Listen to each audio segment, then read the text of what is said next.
What's up, guys? Happy Tuesday. Welcome back to another episode of Eat, Train, Prosper. Today is Bryan, myself, and we have a really sweet guest today, Dr. Eric Helms. I'm going to let Dr. Eric Helms introduce himself properly because he does a lot and I don't want to miss anything or botch anything.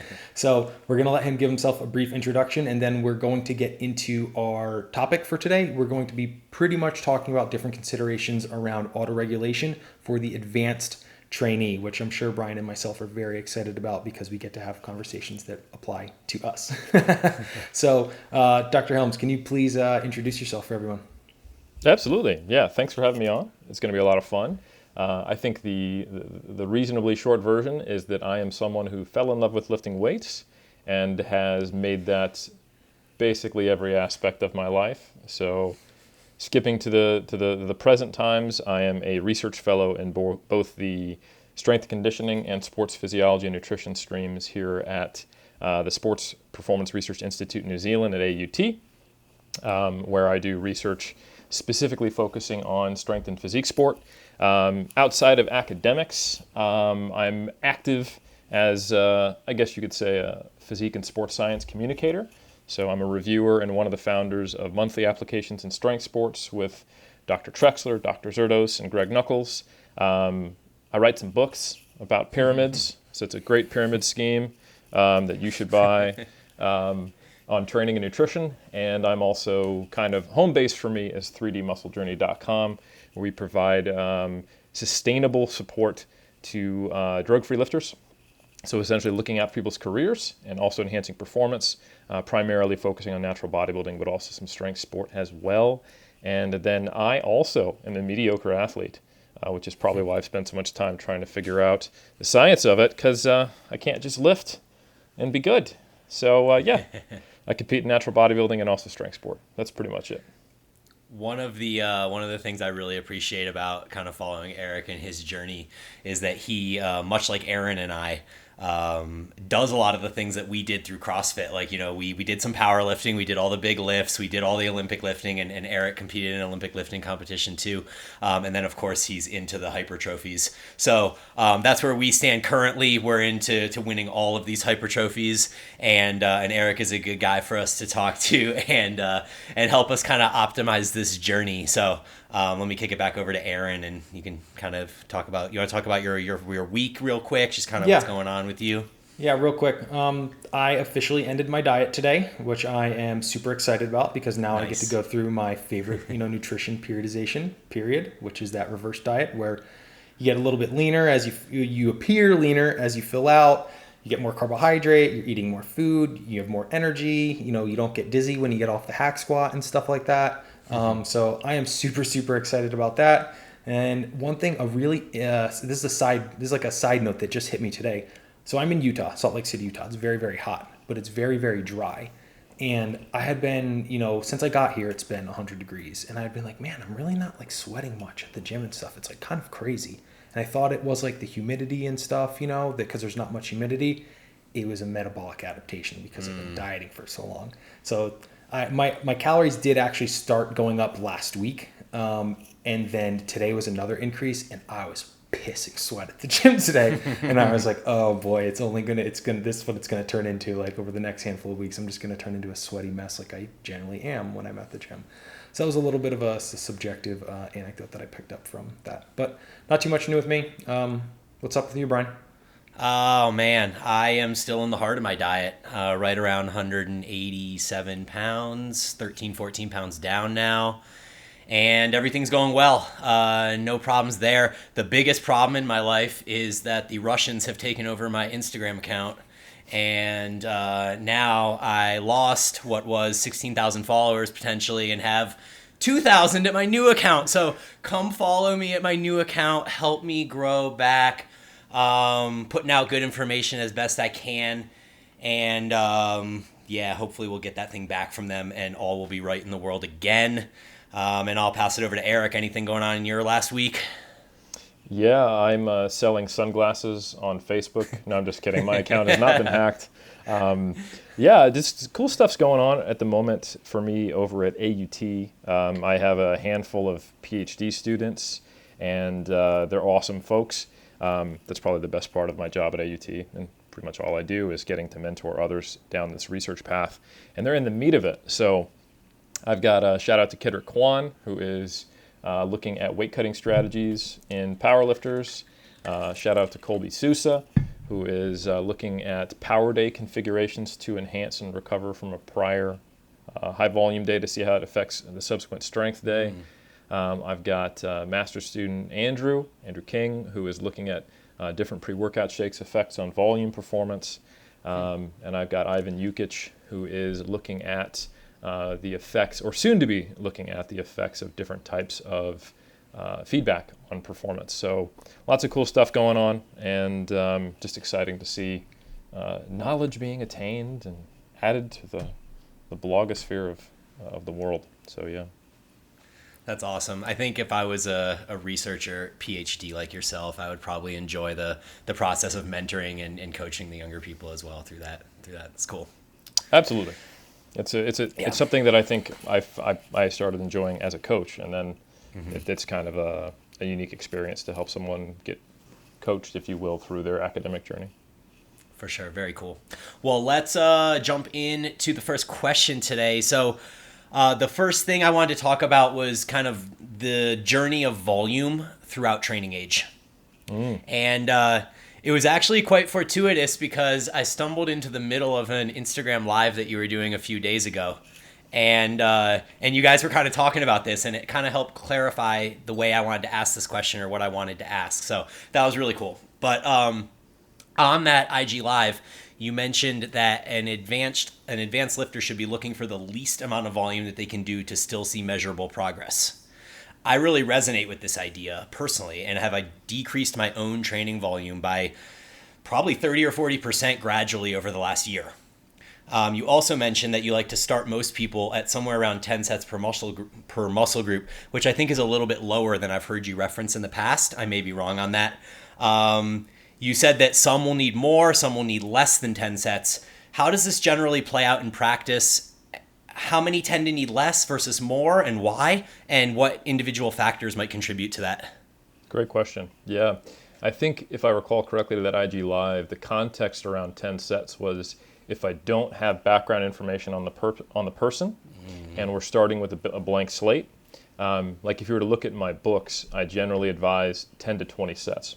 Per muscle group. The target audience of those books, though, like the quote-unquote novice program, isn't I started to lift weights this week. It's a novice bodybuilder or novice powerlifter program. So it's someone who is not novice in the strictest sense when it comes to the weight room. So I would say that 10 sets is basically the bottom end of what we know from the existing data to likely be close to effective. And since there is value in initially determining what is going to be effective for someone, I want to start somewhere that I can add to quite easily. I prefer not to have to subtract necessarily. If I lower the probability of, because if you start in the middle or the high part of the range initially, you could have two reasons why it would not be working. It could be too much, or it could be too little.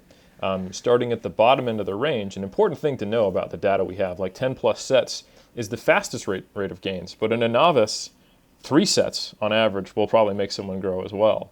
So 10 sets is a informed guess, if you will, to where I think this should be reasonably close on average for most people at an early stage in their career to make some good gains. Unlikely to be too much. And if it is too much, it's probably not going to be way too much, even for someone who responds better to low volume. But it's definitely something we can build on top of.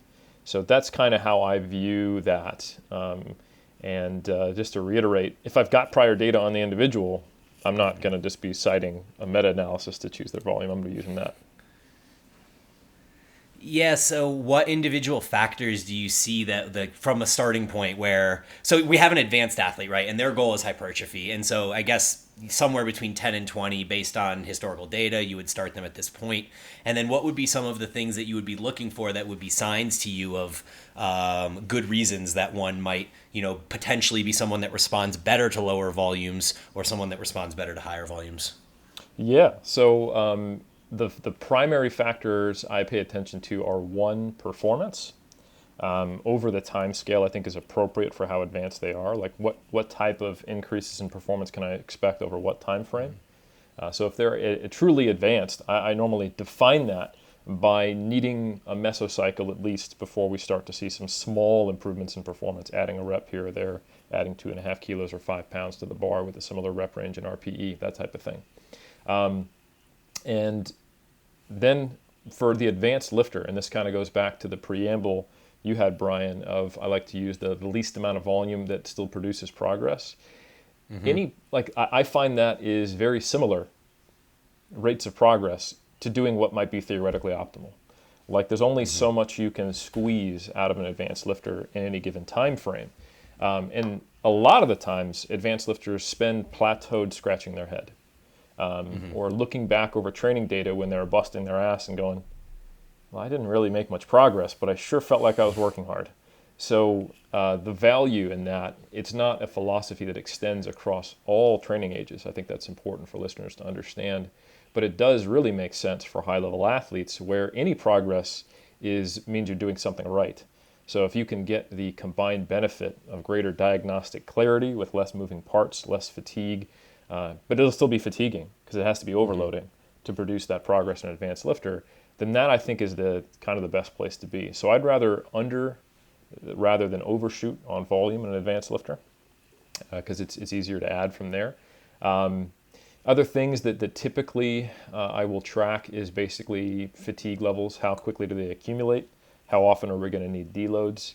And both in terms of subjective performance and also depending on the structure of training, how much does their strength drop from session to session? So for example, a lot of the times an advanced lifter, especially for hypertrophy, you just can't fit all of what you need to do for a body part into a single session.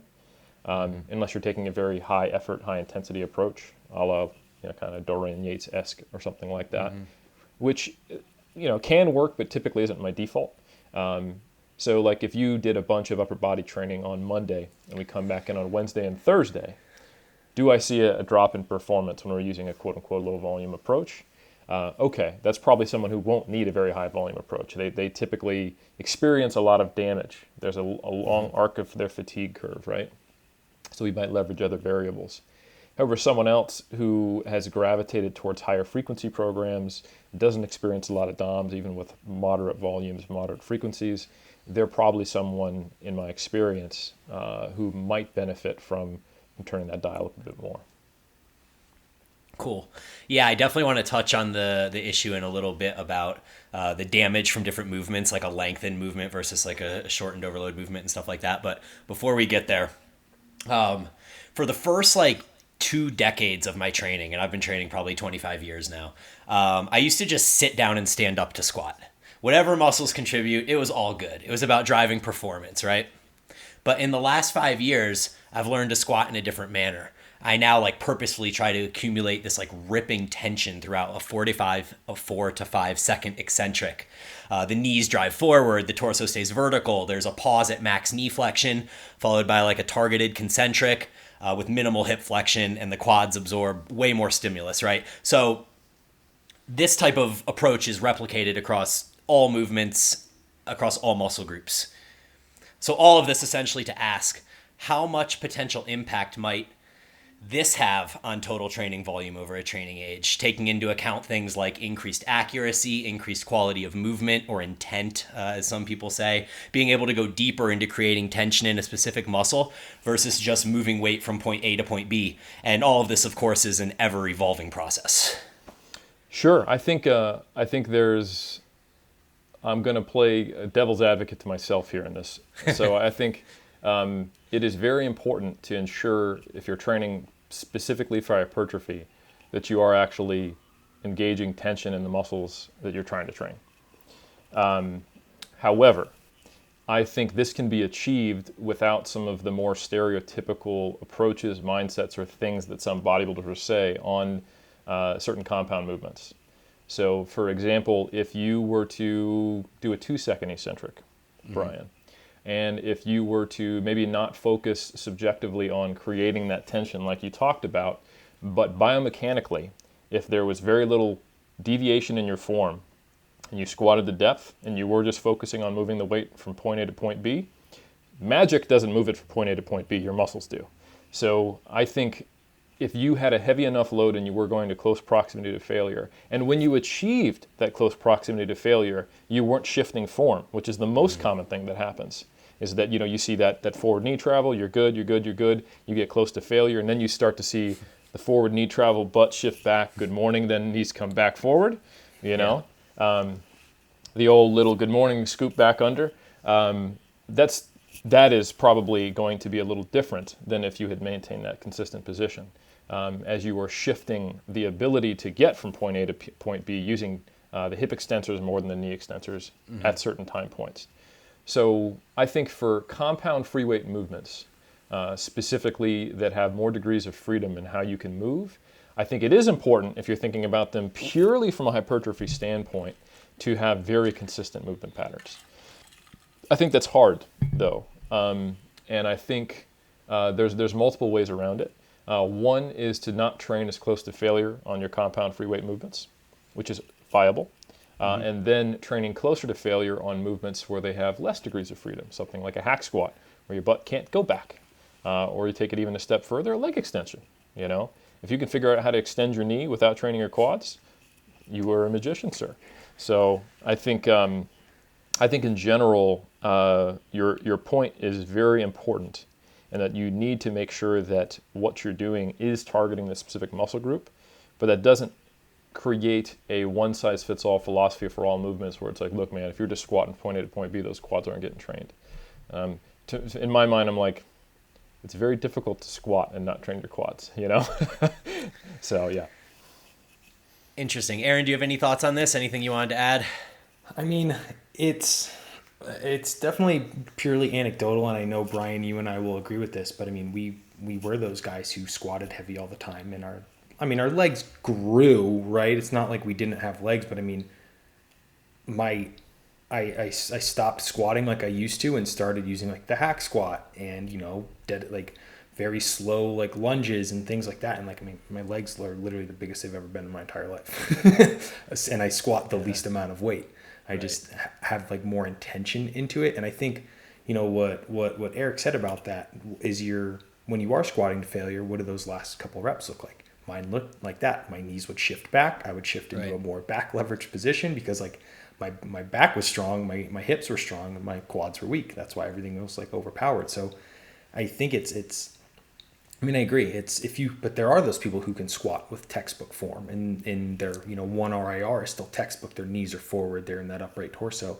I just found myself in that other category, unfortunately. I'm the same. I'm 6 foot, and so I got hip surgery in February of 2017, and could not squat for a long period of time. And didn't really that wasn't my goal. I was planning to compete in 2019. So 2018 was an off season. 2019 was contest prep for bodybuilding for me. And I would say 80% of my quad training was machine-based work or variations with very little squatting. And the best leg development I ever had was 2019. So I think, I want to make sure it doesn't sound like I'm like disagreeing with you guys on the importance of this. I think that you might have a little meat nugget who's built to squat and has like a crazy tibia to femur ratio, and their worst like hip shift is still going to target their quads pretty well. Or you can have like a Gumby lifter like me who, like I squat low bar just to start in the position that I'm going to shift to anyway, Right, so, me too. Yeah, no, I'm right with you. I hate squatting too, and I only use that as an example because I was more trying to make the point of the knee flexion and stuff, which I think the same thing can kind of be done on a hack squat or on a leg press. Like there are ways that you can almost kind of compensate the movement pattern on those movements as well. So maybe the more applicable question would have been like, you're in a hack squat, or you're in a leg press, and now I'm doing it in this one way versus doing it in this other way where I was like, splaying my knees and the adductors were coming in at the bottom and I was using a bunch of glute to get it going and like all these things versus, the knees stay kind of forward and you really focus on the ankle flexion as the primary objective, et cetera, et cetera. Totally agree. Yeah, there's a big difference between the dude at the gym who looks around while he loads 85 45s on each side of the plate and and then puts his feet as high as he can on the platform and does what would look like a West Side barbell monolift squat if he was standing up, and the person who comes in with squat shoes and puts them as far low as he can on the thing and controls it and tries to get as much rotation about the knee joint and tries to get as deep as he can without letting his back round. And you will probably see a very large disparity in load on the bar, but I would still bet money that the latter would be better for quad development on average. What do you think of that as far as like taking that range of motion further to the point where maybe like the knees abduct and now you're like kind of getting that like more adductor and glute versus potentially stopping 2-3 inches shy but keeping the knees forward? Like, are you a subscriber to that belief, or do you kind of more use the range of motion if you have it and can do it in proper form? Yeah, I don't necessarily think either one is wrong or right. I think with most normal amounts of basically you're just trying to get your hips out of the way, right? Just trying not to have your ASIS be the barrier. It's not like somehow by rotating your foot you're no longer extending your knee. So I don't think that's an issue personally. I would say if it becomes some kind of sumo squat, then that you can't really. I mean, that'd be take a wide platform, I guess. But I think it should be modified based upon your hip mechanics and your ankle mobility. And if that allows more rotation about the knee, then it's probably a net win for the quad. Cool, I like that. Sweet. Yeah, go ahead. One little follow up there. So this, you guys sparked this. I literally trained, 2 hours ago. I had hack squat day today.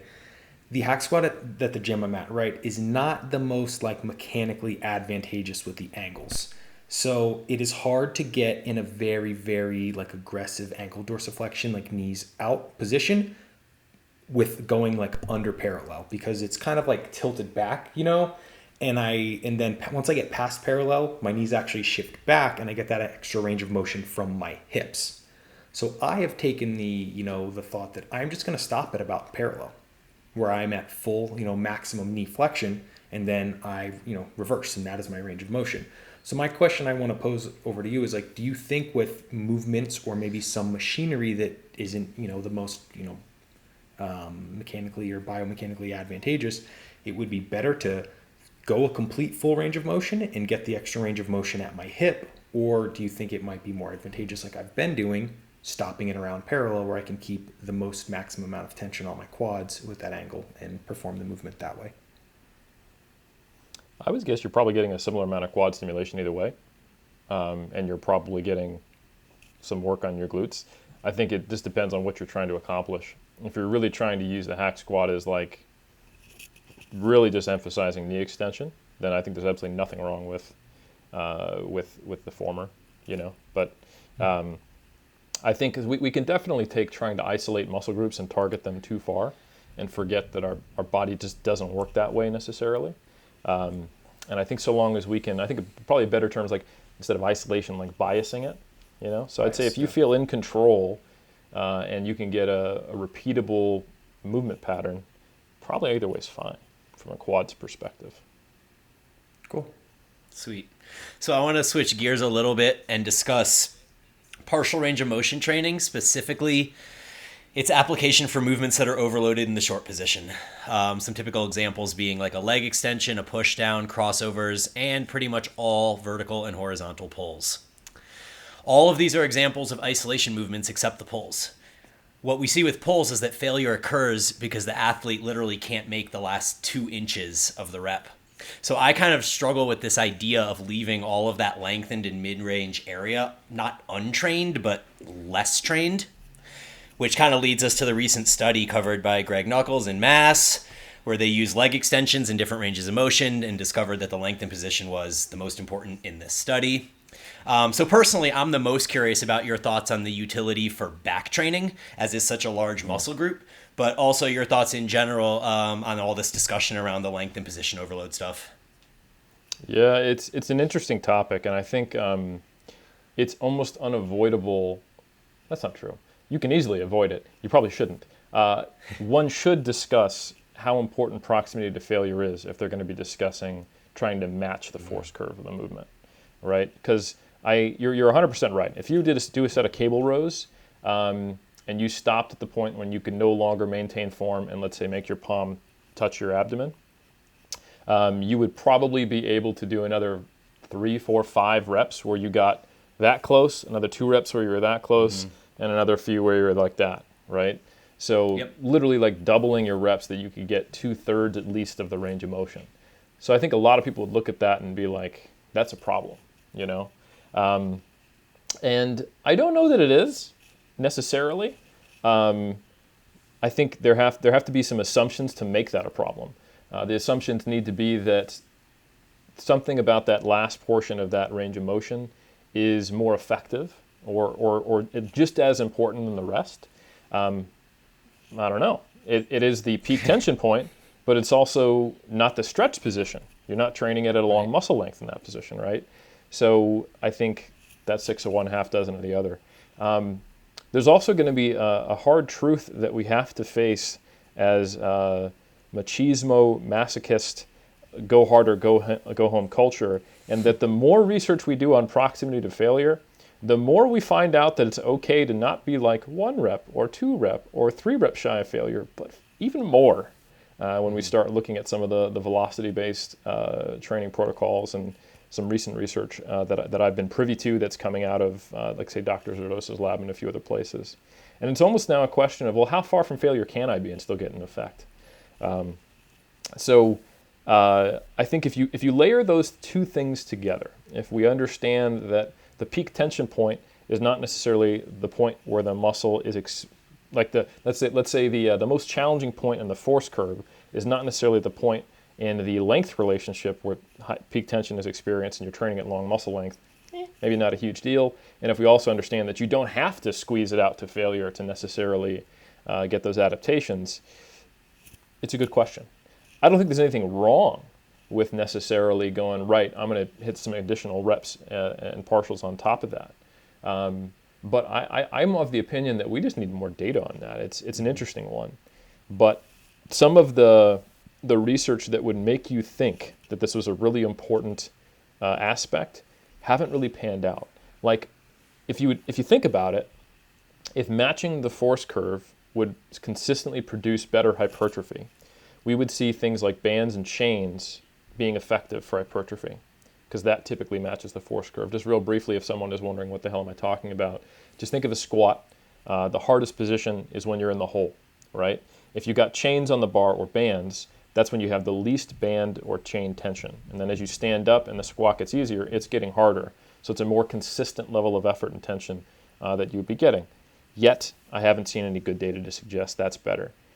There's also isokinetic dynamometry, which, while nerdy, is basically, and not something you can do in the gym very easily, very common in research, and you can find a lot of studies on this. And essentially, it is a constant speed. Like, let's say you have a leg extension that will only move at a certain speed, so it allows you to kick as hard as you can on it for the whole length of that range of motion. And it's not like you see the isokinetic dynamometry data just killing traditional strength training in terms of rates of hypertrophy. So yeah, it's something I would like to see explored more, but I think it is a very reasonable hypothesis to say maybe we should be doing additional reps or choosing different exercise selection or thinking about how do we train when we're leaving out that when we're so far short of a high level of effort through certain ranges of motion on certain movements. Yeah, I think that last thing you said is like my exact point. Like, it just doesn't make sense. So I need to see the research so I can make sense of this, you know? Cause like my push downs, I'm always like, man, I can like, my tricep can do so much more up here. It's like the back example, any of the lat pull downs, all that stuff. So, Aaron, you have any thoughts on that? Yeah, not so much a thought, just a bit of a question. Eric, could you explain a little bit more with what's it called, the isokinetic? So isokinetic dynamometer. Pattern? Yeah. so if you basically you might see these in a lab. They look like typically the resting position of these. They're really, really adjustable. It's like a chair, right?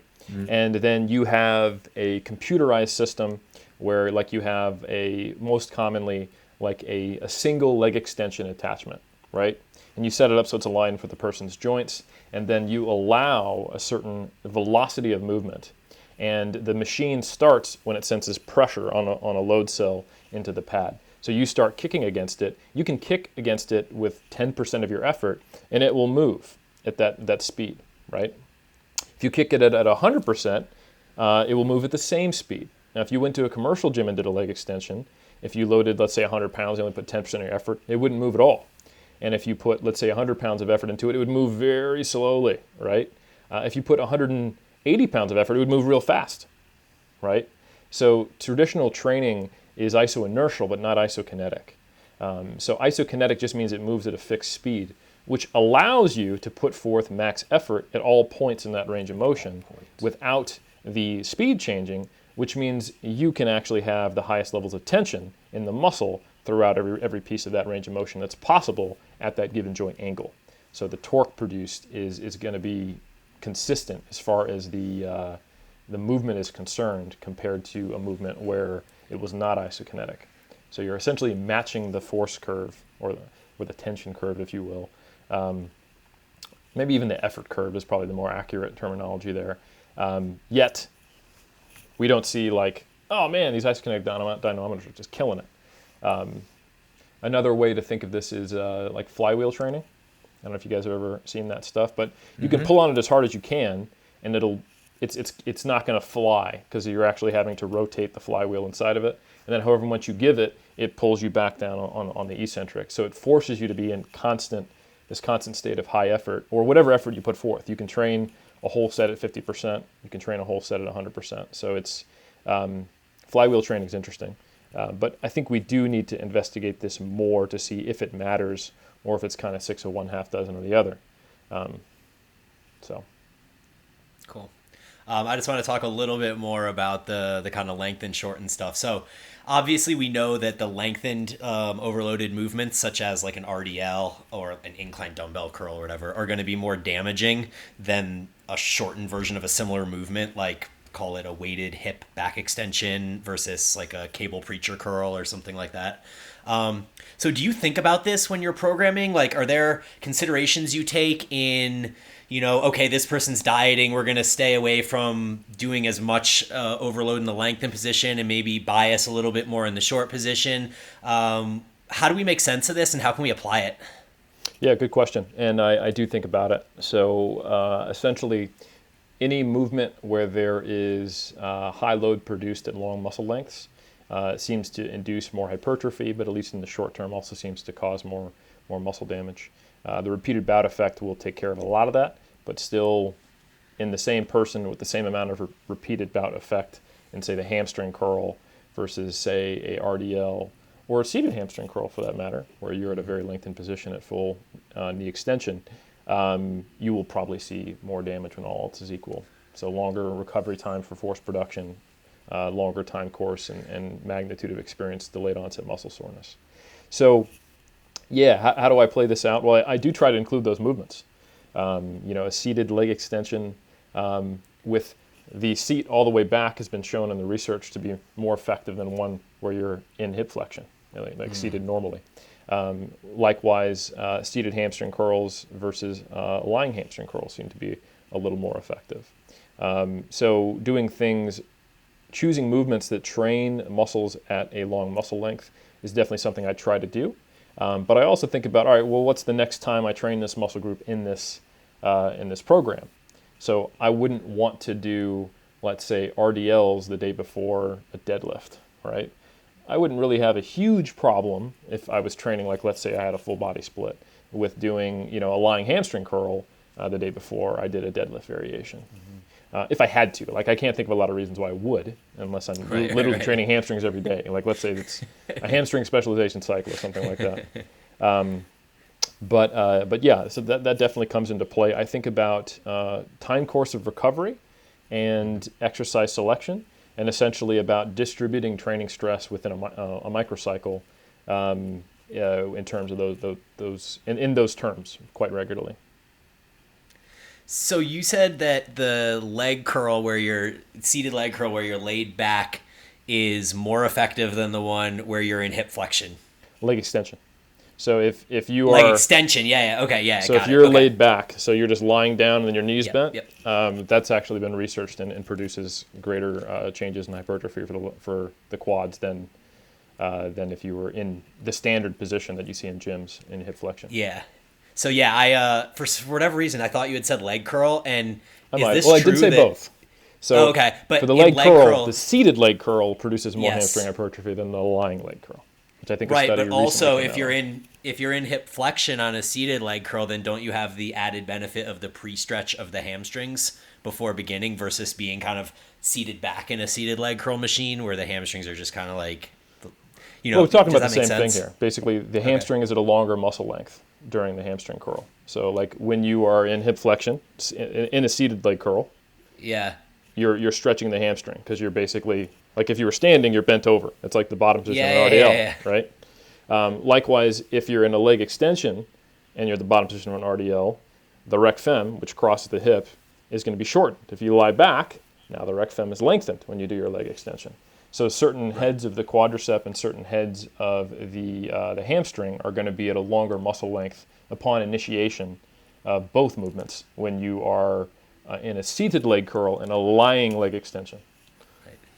Yeah, so we are talking about the same thing. I was talking about in the seated leg curl, putting yourself specifically in a position of more hip flexion so that your body is like, if this is the seated leg curl, your body's kind of forward like this, almost like the old like sit and reach test that you would do in high school. Yeah. So to like pre-stretch the hamstring versus kind of sitting back in the seat more, and if that matters.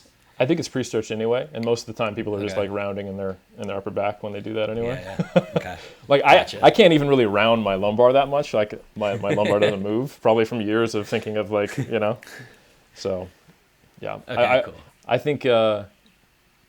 I think making sure that you're in the start position with your knee as straight as possible is probably going to do a whole lot more than like. Cool. But I have tried that. Like I definitely like there's some videos of me like leaning over my hamstring curl. And I personally, I just go by feel. Like if it feels like there's greater stretch on it, then I'm probably doing something right. So Cool. I pretty much take the same approach, so I like that. well, I haven't got an EMG Aaron, in my gym, so. Yeah, totally. Aaron, anything else before we move on? Next topic. Yeah, one thing I thought that could be kind of practical is if you have in your gym, like maybe not a very well developed seated leg curl where you can't get that full stretch position, like maybe you're a little bit taller like us, we're all right around 6 foot or something like that. Maybe that lean forward could help you create a little bit extra stretch tension if the machine doesn't allow for that in itself. Absolutely. Yep. For sure. Cool. Well, we want to talk a little bit here about auto-regulation. And I was actually listening to you on the Mike Matthews podcast, Muscle for Life, like in December of last year. And you guys were talking about auto-regulating exercise selection. And you had mentioned that changing out isolation movements regularly is more or less totally fine. I assume due to the low skill nature of the movement, etc. So I just want to play devil's advocate for 1 second and get your thoughts on the idea that isolations might be the best diagnostic tool because they inherently have less contributing musculature that could compensate under fatigue. And this could also provide especially good data during a cut as we try to attenuate muscle loss and look for signs that we're succeeding at the objective, right?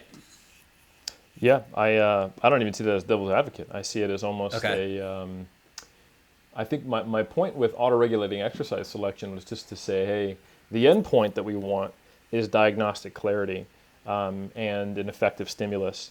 And we have data to suggest that swapping out more complex movements that require co-activation of muscles and reactivating a motor pattern that is relatively challenging, with an emphasis on relatively. We're still talking about bodybuilding stuff. That could reduce your capability to produce tension or force, and we have research that indirectly supports that. I'm forgetting the first author. We got a study on untrained women where they did bench, leg press, and bicep curls for 12 weeks. And you saw increases in strength at the 6-week and 12-week mark in all movements, but you only saw measurable hypertrophy in the biceps at the 6-week mark. And you had to wait until the 12-week mark before you saw the quadricep and pec hypertrophy, ostensibly from getting the motor patterns down on bench press and leg press, while they figured out, quote unquote, bicep curls early because it's an isolation movement. it's indirect. It's not like we have mechanistic data on that. And the other study that is interesting is a study by Rausch and colleagues that came out in 2018 or 17, where they took trained lifters, importantly, and they said, hey, we give you a body part split, or rather, I think a full body split with one movement per body part on 3 days. And here's a handful of exercises you can choose for each one in the autoregulated group, while the other group had a fixed order. So the group that got to choose what they wanted grew better. And I think what the synthesis of those two studies tells me is that so long as you don't have to repeat the learning process, you can probably induce some good hypertrophy. So another factor, the diagnostic thing, to go back to that, Bryan, I think it's a great point, is that, yeah, you can jump around between movements, but you still want to be able to have something to compare to. Like you could do every variation of curls every single week, and you'd probably be stimulating your biceps because it's not that hard to flex your damn elbow. Right. However, how do you know if you're making progress? You would eventually know because you could look back long enough, but you might be introducing a lag time that is longer for diagnostics than the actual time that you could be improving that movement. Like let's say every 2 weeks, your preacher curl is going up, but it's every 6 weeks you do your preacher curl. Mm-hmm. You got some fog of war there that prevents you from knowing whether you should be making an adjustment. Yeah. One thing Aaron and I have both noted is that there seems to be like neural adaptations that need to take place even for isolation movements sometimes. Like we've both had examples where we've started cycles at call it 2 RIR for starting like 95 pounds for 10 reps at 2 RIR. And then it almost seems like every week we can add like 2.5 or 5 pounds and still hit 2 RIR. And it's like a curl, So that just led me to believe that maybe it wasn't as simple as just like selecting whatever curl I wanted to do on any given day because of the blurring of the diagnostics. But I guess at the end of the day with hypertrophy, like it isn't a diagnostic game. It's about stimulating the muscle and seeing it grow. So it doesn't necessarily matter if you have the information. Yeah, and I think another piece of that is it's somewhere on a spectrum, right? So like let's say you can add 2.5 kilos per week on a curl, and that is largely due to neuromuscular adaptations and not a change in cross-sectional area. That's not to say that it did nothing. However, if you compare the change in, let's say like the first time you do a new leg press versus the next time you do it, yeah, shit, for me that's a couple more skillets on there, like or more. Yeah. Like there are certain movements that you do where you're figuring it out, where you increase the load like 30% the next time you do it, So sure, 2.5 is not a lot, but it is a larger percentage of a small number when you're doing isolation movements. But I think you're probably still getting a stimulus when you're figuring out a quote-unquote isolation movement. I notice this even within session. Like if I do a new like curl machine or something, I can go to failure on the first set, and then for the same number of reps, I can go to failure on the second set, and I'm like, pretty sure I got some fatigue there, So, but it's not a huge difference. It's not like I go to failure and get 10, and then I get 15 reps on my next set, Right. So. Right. Well, even if you repeat performance, I mean, I would almost say that that's still like a small neural adaptation. Exactly. I mean, depending on your own body and how you are, yeah. Yeah, 100%. Aaron, thoughts? Anything to add? I mean, no, that is one, or I'm really just purely curious on. It's one of those things I find those progress the definitely the slowest for myself. I've been doing a bicep a preacher for weeks, and I can get like one rep. Like I can progress the first set, then after that it's a lot more of the same. So maybe it's one of those things where I'm like, maybe I stop trying to push that one and just bring in something else and chase that subjective just RAR on it. Cool. Next thing to that's talk actually about. a good point that I would real quickly. I have long stopped trying to hit, or let's say not trying, focusing on whether I'm progressing on isolation movements, especially small muscle group isolation movements, because like if you think about it, like I think it's not unreasonable to say that someone could do like strict dumbbell curls, 40 pounds for 10 reps, and that same person could do strict squats with 400 pounds for 10 reps, like if you take a really well-developed bodybuilder, right? Talking strict curls, not what all you people who are thinking like, oh man, I can do 40s, but I can't squat 400. That's because you're not really curling the 40s, all right? Body English, lean to the side, quadratus lumborum, come on. So I think those are easy numbers because it's just a decimal place difference. However, the person who is squatting 400 probably spent a year trying to go from 380 to 400. And that is not an option. There is no 38s for you to grab. So you have to go from 35s to 40s. So a lot of the times when it comes to isolation movements, I just train hard. And then when my rows or my pull downs, if we're talking about biceps, are going up, then I take that for, maybe it's part of the contributing factor. And I also just subjectively go, do my arms look bigger? You know, so yeah. Well, that's definitely a less stressful approach. I do agree. I do like that.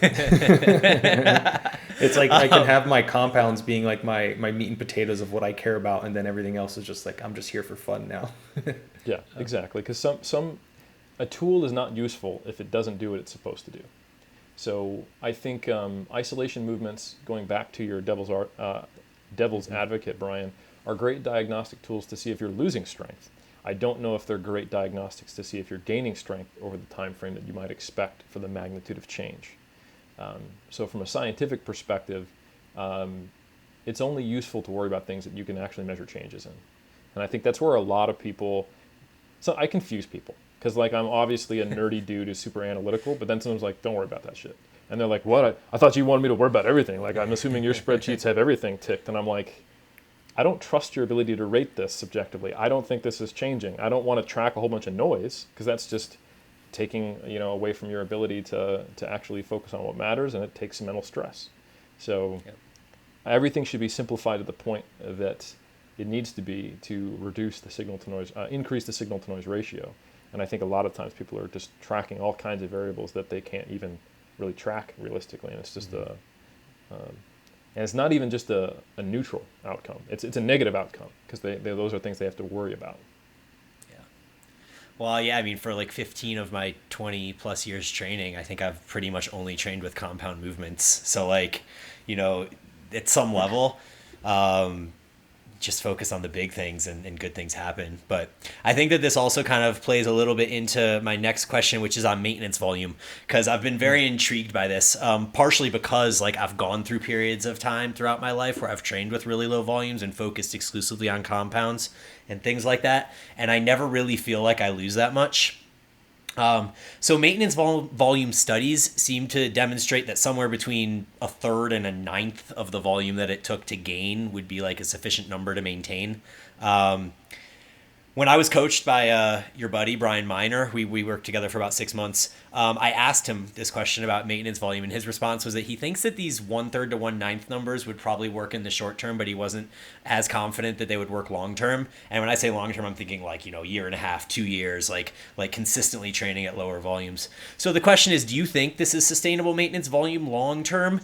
And how much might effort or relative intensity impact how much volume one would need when going through these periods? So I think there's a couple things to consider on that, and it's a really good question, is that I'm aware of more studies on maintenance of strength than I am on maintenance of muscle size. I'm aware of far more studies on untrained individuals than trained individuals. However, I actually got to dig into this research a fair bit for when I was making some videos to calm people down about COVID initially. like what I was looking at detraining research. Yeah. And I think a very small dose can slow the rate of atrophy substantially to the point where it takes a while before you even notice it. I think, however, for actually maintenance of muscle size for a trained lifter, you probably need something more around 1/3 to half of what would be the minimum amount to make some progress. Strength, though, I think is a very interesting thing because you can actually be on a volume level where you're slowly losing size but getting stronger if the maintenance volume you do is at a very high load. Like if you were, like a great study that came out and more research being done that's coming out soon that I've been privileged to be a part of by Androulakis Korakakis, affectionately known as PAC. He's doing his PhD on the minimum effective dose of training in powerlifters. One of the studies he did was a pilot study where one group Greek nationally qualified powerlifters did 2 sessions of squats per week, working up to a single at a 9 to 9.5 RPE, and nothing else. So that's 2 reps that are considered working sets, or working reps even. Doing that 3 times on bench and 1 time on deadlift. And their strength increased for about 2 mesocycles and peaked around the 4 to 7 week mark before then it started to taper off. And there was slightly better, and I do mean slightly better and more consistent gains, in the traditional periodization group that did more than 10 times the tonnage training with the same number of days per week. So I think when you're talking about strength, it is highly confounded by the exposure of specificity, rather than simply just thinking about that physiological maintenance of muscle mass. You by lowering the volume, if the goal is hypertrophy, like you would essentially expect a lot of that initially to be like sarcoplasmic. I don't think you're going to be I think the ratio of sarcoplasmic to myofibrillar hypertrophy, it can change slightly, but they operate in very narrow ranges. I think, and I wouldn't necessarily refer to it this way, I think when you drop your volume in half and you see a drop in muscle size initially, it is probably related to glycogen and the associated water retention.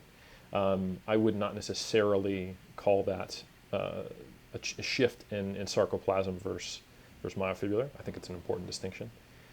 So yeah, like you will notice some size drops if you cut your carbs and go on a deload week even, but it doesn't mean you actually lost any muscle.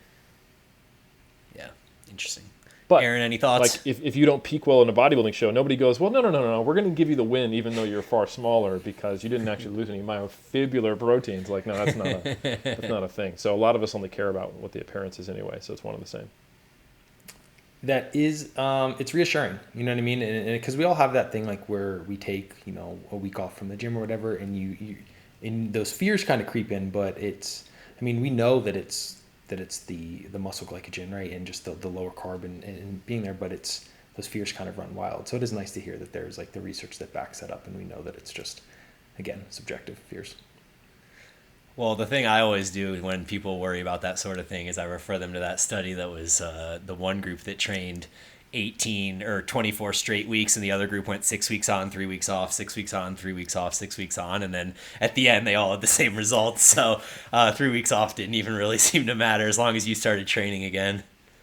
Yeah, you essentially, every time you take time off, when you come back, you have an accelerated rate of returning to where you were. So just as a real world example, I mentioned how I had a hip surgery, took a bunch of time off from squatting. When I did come back to it, I hit a high bar squat PR 24 weeks after surgery.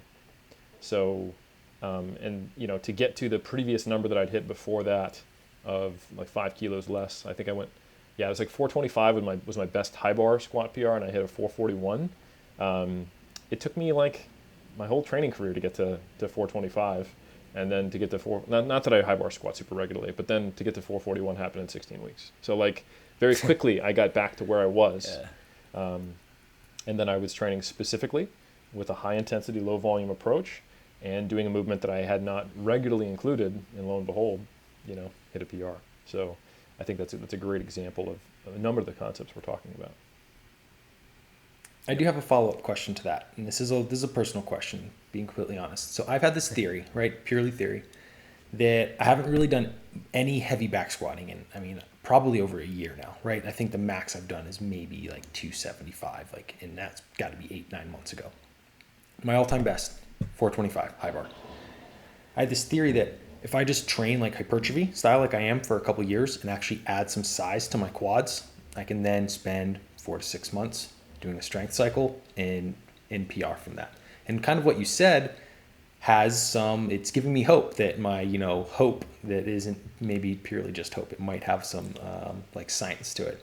So what are your thoughts on that?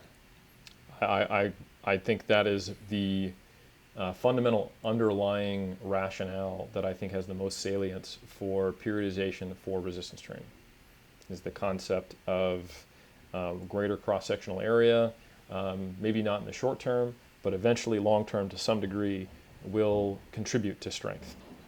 Although there is some debate in that, it just doesn't, I I don't think we have the measurement tools to be sure that that can't be the case, and there are some physiological things that make it almost seem impossible that it couldn't be the case. The idea of doing volume and then doing strength, and that resulting in better strength in the long run, I agree with. That's how I program, and I think that even be true in the long run. I do think, however, that some of the morphological changes that we get from doing volume on the movement we're trying to get stronger on are going to be a little more supportive than, let's say, doing like hack squats, leg press, and leg extensions. I think the first few months when you walk out a heavy back squat, you're like your intercostal muscles will be like, whoa, like, I haven't had a bar on my back. I think there will probably be very specific regional hypertrophy responses that won't quite be the same, but I think there'll be a ton of overlap, and it certainly will be a boon long term as far as helping you. So yeah, I wouldn't be surprised. Hit me up in 3 years. Let me know if you hit a PR. Yeah, Bryan, we might have to set that aside some point in the future. We run a strength block and see if we can hit any of our old numbers. I'm definitely not going to high bar squat heavy, though. That's like just such a bad idea for me. We're only going low bar. Yeah. Eric, what are your thoughts on the use of a frequency deload? And I guess the context would be like, I went on a 2-week vacation, and instead of training 5 times a week, I just trained 3 times a week. And then at the end of those 2 weeks, I didn't train with less effort or less volume or anything. I just trained less often. And at the end of the 2 weeks, I felt pretty good, and I was able to get another like 4 or 5 weeks in before I took like a real deload, Yeah, generally. And I'll give you some specific caveats here. It's more about the total area under the curve of stress during a deload that you need to be less, right? Whether you achieve that by 2 hardcore full body sessions when you normally train, 5 of those per week. Yeah, those are hard sessions. No one would be like, that wasn't a deload session. It's like, yeah, but I only had 2, Right. That would be fine.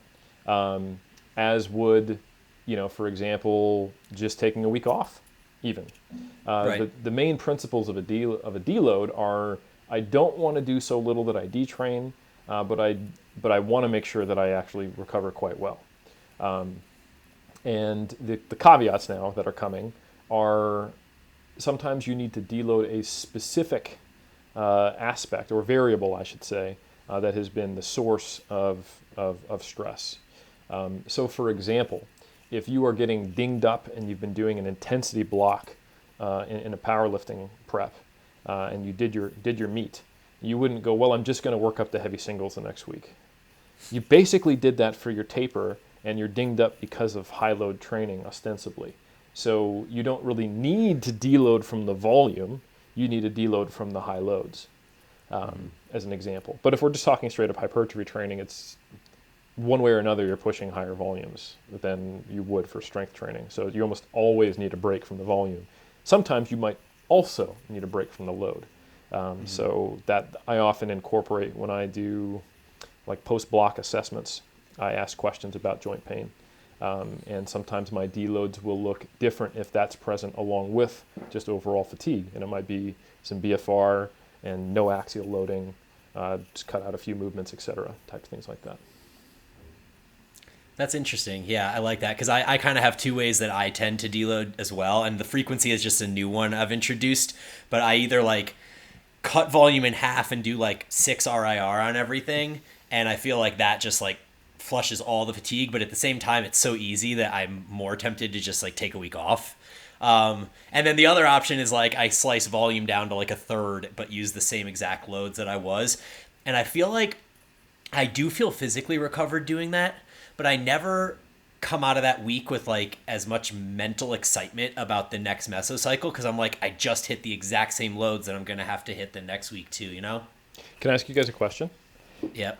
How many times do you go into a deload and you're going to do it, say, quote unquote, traditionally, like you said, like 6 RIR training and less volume, and you're surprised by how heavy it is or how hard it is? Yeah. Does that happen? Right. Yeah. Because you're not motivated. Yeah. You don't want to do that. You don't want to be there. So you do experience that? How about you, Aaron? So I have an interesting lifestyle where my life deloads for me. So Okay. I move kind of frequently. So every move, I basically take a week off from the gym. Yep. Okay, cool. So I used to think that I was just the god genius of programming because a lot of my clients would say like, wow, this deload week was harder than expected. I must have needed it. And I go, yes, I can see the future, you know. But I've started to realize, because I've seen it with myself, and maybe I'm just too skeptical for my own good. I'm like, I don't think I'm actually bringing the same intensity to this. I'm like, I normally bench 225. This is only 185. Like, this will be easy. And then I'm like out of position and not caring. I'm like, oh, 185 is hard.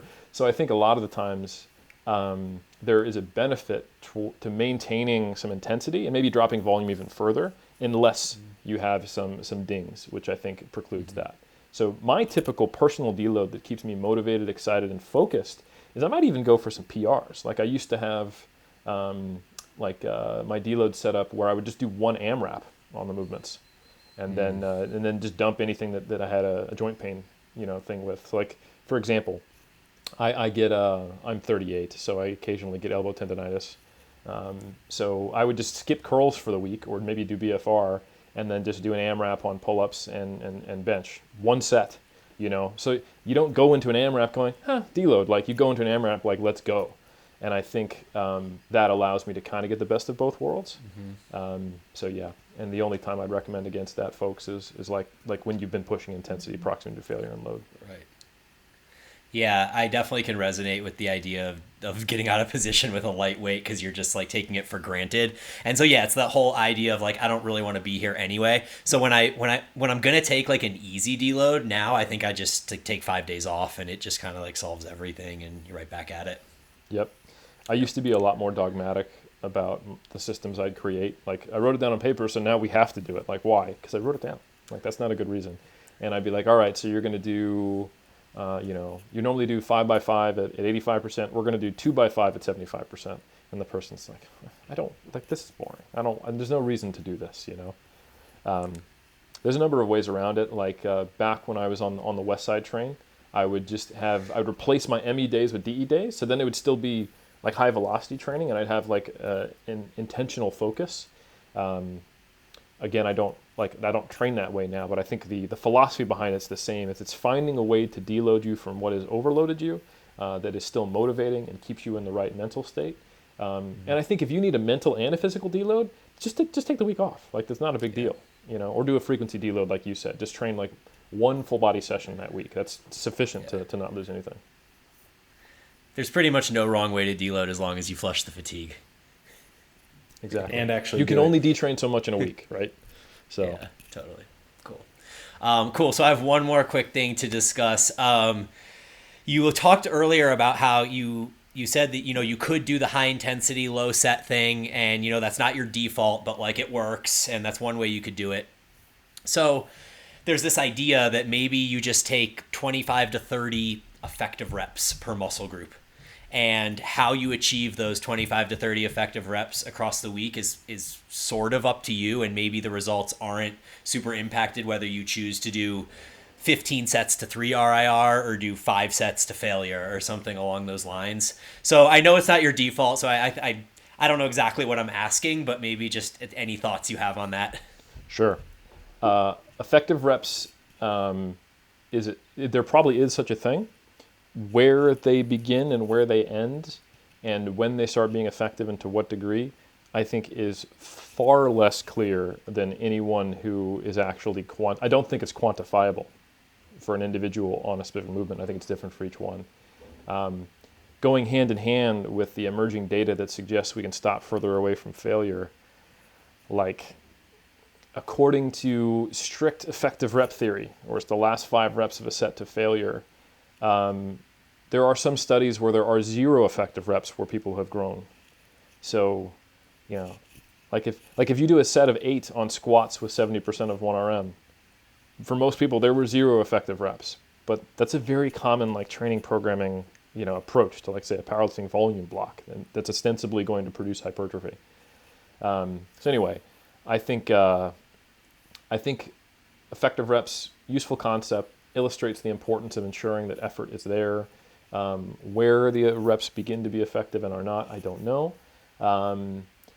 And As far as balancing whether you should do less volume but higher effort or more volume at a lower effort, I think ultimately this comes down to thinking about where do I get the most stimulus within a training cycle that doesn't force me to deload too frequently, which by definition means a week of not getting a stimulus. So what is net when I back up far enough, not what's the hardest way to train in this session, which is the traditional mindset of bodybuilders. Like when I go to the gym, I want to leave the gym knowing that I busted my ass. So I think psychologically, it is no surprise to me that the bro split is the most dominant form in bodybuilders, because it allows you to put forth high effort and crush it each session and be recovered in time to do it again, and it is sufficient volume. And you know without question that it was sufficient intensity and effort.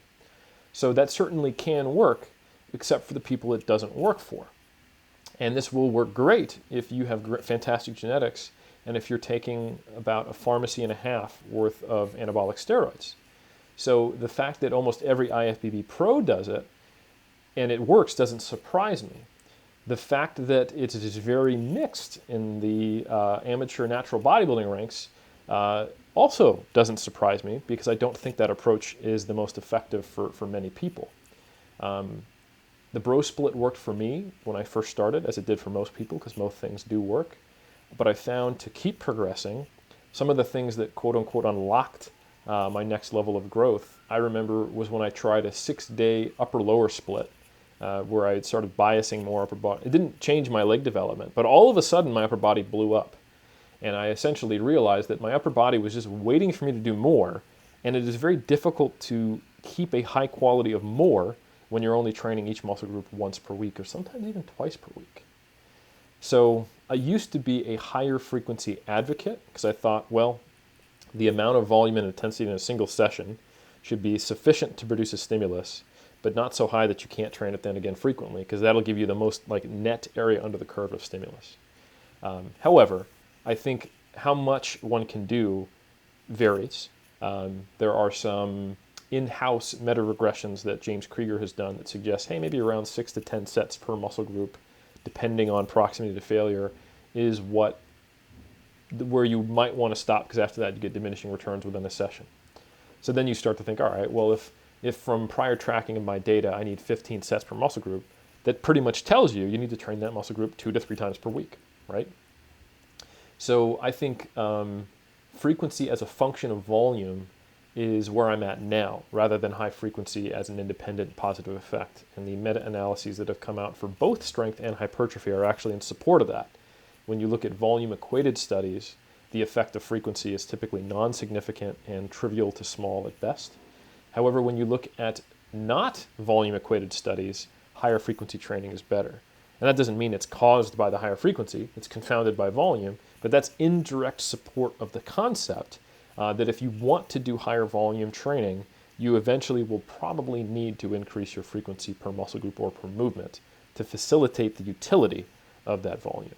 So anyway, that was a rambling rant, but the kind of my default setting, like if I just assume you're under the largest part of the bell curve, is let's train each muscle group 2 to 3 times per week and roughly evenly distribute your volume in a way that's conducive to recovery. So we might have 2 high volume days and 1 moderate or low volume day in the middle between them, and then rinse and repeat, and make sure we've got at least a couple days off before the day 1 of those 3 starts again in the next microcycle.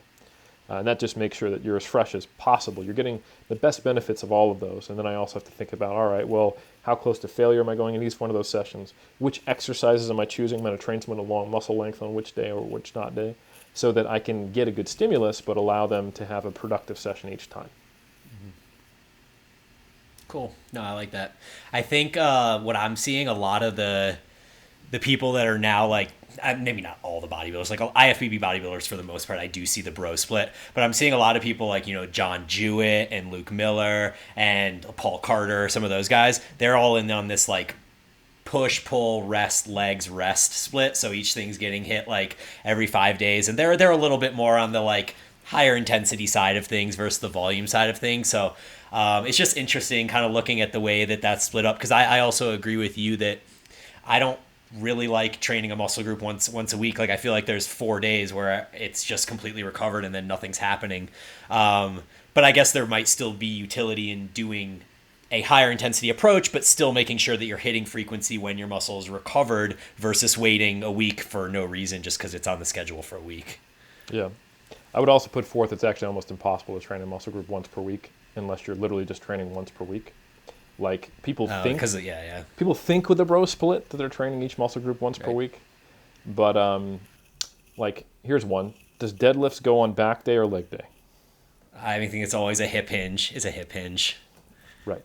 So like if you look at some of the mid 2000s body part splits, they've got deadlift on back day, squats on leg day. Like okay, so now we're training our glutes twice per week and generally legs, right? They've got pulls and push downs on their back day, and we're forgetting that the long head of the triceps is a shoulder extensor, right? We're forgetting that the biceps is a weak shoulder flexor. We're forgetting, like if you got pullovers in there and you're doing that for your lats, you're forgetting that in the stretch position the pecs are actually involved. Like so, and your arm day is of course redundant to all your presses and your pulls. Your shoulder day is of course redundant to those as well. So it's it's a 1 day per week split for your quads. That's all we got. And your calves. Basically. So I think when it really comes down to it, I think there is a lot more overlap than bodybuilders realize because they categorize muscles in a way that our body doesn't actually move. I remember doing a bro split in the early days of training too, and I had an arm day, but I always put like dips, and then I would put like supinated pull-ups on there because I was like, that's more biceps, and then I would get sore in my back and in my chest on my arm day, so I was definitely hitting it twice a week. Yeah, I got bench on my chest day, and then I've got close grip bench on my tricep day. Mm-hmm. Right. 100%. Cool. Well, that's all the questions that I had for you. Aaron, you got anything else to add, brother? I do not. I mean, this was a sweet episode for me, just absorbing all of this. It's nice to just sit there and put it all in my head as opposed to talking a lot. So it was cool to take a back seat on this episode a little bit for sure. Yeah. Well, I'm really, really thankful that you were here with us and dropping all the knowledge. And I know our listeners are going to love it as well. Yeah, so before we kind of head out, Eric, can you tell everyone where they can find you once again and anything new that you're going to be up to or to look out for you? Absolutely. First, just want to say thank you to you both for having me on. Fantastic discussion. I really enjoyed it. Best place to find me, almost one-stop shop, would be 3dmusclejourney.com. That is the number 3, the letter D, then Muscle Journey. From there, you can find links to my books, to Mass, to our blogs on 3D Muscle Journey that I contribute to the 3D Muscle Journey podcast. And then the only other 2 places I'd recommend are on any podcast platform looking for Iron Culture. That's me and Omar Yusuf talking about all things strength, hypertrophy, whether it's culture, science, competition, the whole 9 yards. It's so good. History. Thank you. And then finally, check out at Helms 3DMJ on Instagram, where all of the stuff I do on other people's platforms I will post. So like this podcast will probably be a square. And yeah, all that good stuff. Sweet. Thanks again, man. Awesome. Yeah. Thank you, Dr. Eric Helms, for joining us on this episode of Eat, Train, Prosper. As always, guys, thank you for listening, and we will talk to you next week.